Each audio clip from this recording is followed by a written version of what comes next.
नमस्कार, मैं विक्रम सिंह यादव आप सभी दर्शकों और विद्यार्थियों का अपने YouTube चैनल पर हार्दिक स्वागत करता हूं। हमारे इस वीडियो में आज आपको साइंस के बहुत ही रोचक प्रश्न, जी हाँ, साइंस के बहुत ही रोचक प्रश्न आपको मिलने वाले हैं। जी हाँ, इस वीडियो में आपको मिलेंगे साइंस के रोचक प्रश्न, यानी कि ऐसे प्रश्न जो प्रतियोगी छात्रों को भी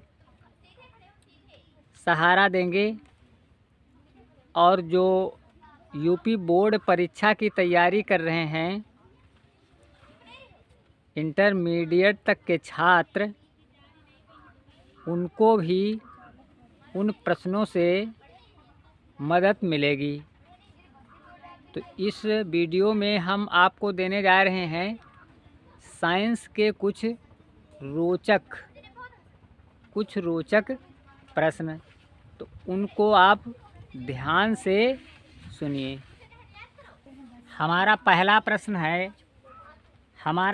प्रश्न है कि धातुएं तो सभी कठोर होती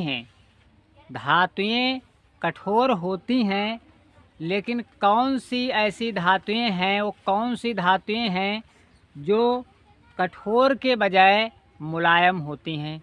यहाँ प्रश्न है कि धातुएं तो कठोर होती हैं, लेकिन कौन सी धातुएं हैं जो मुलायम होती हैं। क्या आप सभी को इस प्रश्न का उत्तर पता है? यदि उत्तर पता है तो बताइए। हाँ, तुम्हारा सही है उत्तर आप लोगों का। सोडियम और पोटेशियम दो ऐसी धातुएं हैं जो नर्म होती हैं, यहाँ तक कि उनको चाकू से भी काटा जा सकता है। इसके अलावा सोना और चांदी भी मुलायम धातुओं के अंतर्गत गिने जाते हैं।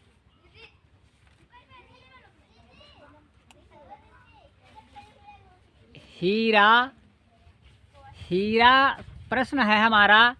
जो हीरा कठोर होता है, प्रकृति में पाए जाने वाले पदार्थों में सबसे कठोर पदार्थ हीरा माना जाता है। तो कठोर जो पदार्थ हैं वो अधिकांश धातुएं हैं। प्रश्न हमारा है कि हीरा धातु है या अधातु है? सही उत्तर है बिल्कुल तुम्हारा लोगों का। हीरा जो है वो अधातु है और हीरा कार्बन का ही एक रूप है। और प्रकृति में जितने भी पदार्थ पाए जाते हैं, सभी पदार्थों में सबसे कठोर पदार्थ इस हीरे को माना जाता है। हमारा अगला प्रश्न है कि धातुएं ठोस अवस्था में पाई जाती हैं। ये साइंस बता रही है, साइंस में अध्ययन किया गया और पाया गया कि धातुएं होती हैं ठोस, लेकिन कौन सी ऐसी धातुएं हैं जो द्रव अवस्था में पाई जाती हैं। जी हाँ, प्रश्न है हमारा कि कौन सी ऐसी धातुएं हैं जो द्रव अवस्था में पाई जाती हैं। यदि आप लोगों को इसका उत्तर मालूम है तो सही उत्तर दीजिए। कौन? गैलियम और पारा ऐसी दो धातुएं हैं जो द्रव अवस्था में पाई जाती हैं। हमारा अगला प्रश्न था धातुओं का क्वथनांक और गलनांक अंतर क्या होता है, कि धातु और अधातु के क्वथनांक और गलनांक में क्या अंतर होता है, यानी किनका क्वथनांक और गलनांक उच्च होता है और किसका क्वथनांक और गलनांक निम्न होता है। यानी धातु का गलनांक उच्च होगा या निम्न होगा, इस प्रकार से आपको उत्तर देना है। धातु का गलनांक उच्च होता है, क्वथनांक भी उच्च होता है, लेकिन अधातु का गलनांक और क्वथनांक निम्न होता है। हमारा अगला जो रोचक प्रश्न है वो है ये कि धातुओं का रंग कैसा होता है। हाँ, सही उत्तर इसका मिला है कि धातुओं का रंग भूरा होता है। अगला प्रश्न है कि जो धातुएं हैं वो जल से अभिक्रिया करके कौन सी नई चीज उत्पन्न करती हैं। धातुएं जल से, हमारा अगला प्रश्न था कि धातुएं जल से अभिक्रिया करके कौन सी चीज उत्पन्न करती हैं। हाँ, इसका सही उत्तर आप लोगों ने बताया है कि इसका सही उत्तर है कि धातुएं जल से अभिक्रिया करके हाइड्रोजन गैस उत्पन्न करती हैं। और हमारा अगला प्रश्न है कि धातुएं अम्ल के साथ अभिक्रिया करके कौन सी नई वस्तु या नए पदार्थ का निर्माण करती हैं। यानी धातुओं की क्रिया अगर अम्ल से करा दी जाए तो कौन सा पदार्थ बनता है और क्या नए किस उत्पाद का निर्माण होता है।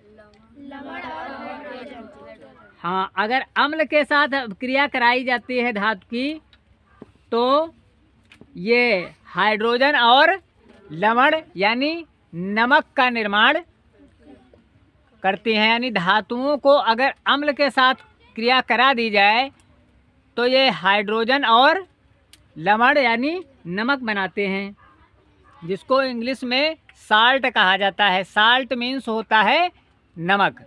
क्या होता है? नमक होता है। अगला प्रश्न था धातुएं अगर ऑक्सीजन के साथ अभिक्रिया करती हैं तो फिर क्या नया जो उत्पाद है, जो प्रोडक्ट है, वो नया प्रोडक्ट कौन सा बनता है। बहुत सही उत्तर मिला है कि धातुएं अगर ऑक्सीजन के साथ अभिक्रिया करें तो उनके द्वारा जो बनाया गया उत्पाद है वो ऑक्साइड, अर्थात ऑक्सीजन के साथ धातु की क्रिया होने पर ऑक्साइड बनता है। और अगर धातुएं क्लोरीन के साथ अभिक्रिया करें तो फिर क्या निर्माण करती हैं, कौन सी चीज़ बनाती हैं धातुएं? हाइलाइड बनाते हैं। और धातुएं अगर हाइड्रोजन के साथ अभिक्रिया करें तो कौन सा पदार्थ बनता है। हाँ, अगर धातुएं हाइड्रोजन के साथ अभिक्रिया करती हैं तो हाइड्राइड बनता है। हम आपको याद करने की हिसाब से समझा रहे हैं, तो हाइड्रोजन से अब हम बता रहे हैं कि धातुओं की किस किस के साथ अभिक्रिया हो सकती है, यानी धातुएं किस किस के साथ मिल करके कुछ नया उत्पाद बना सकती हैं। तो हाइड्रोजन के साथ अभिक्रिया होगी तो हाइड्राइड बनेगा, और क्लोरीन के साथ हाइलाइड बनेगा, ऑक्सीजन के साथ ऑक्साइड बनेगा, और अम्ल के साथ अगर अभिक्रिया होती है तो लवण और हाइड्रोजन, नमक और क्या बनेगा? हाइड्रोजन बनेगा। ठीक है, तो इस तरीके से हमने कुछ महत्वपूर्ण और रोचक प्रश्न आप तक पहुंचाने का प्रयास किया है। जी हाँ, हम बता दें, ये चैनल इस समय परीक्षा की तैयारी से संबंधित वीडियो प्रतिदिन आप लोगों तक पहुंचाने का प्रयास करता है, और हमारे ऑल नोटिफिकेशन पाने के लिए और परीक्षा की तैयारी के लिए हमारे इस चैनल का आप विजिट कर सकते हैं। धन्यवाद।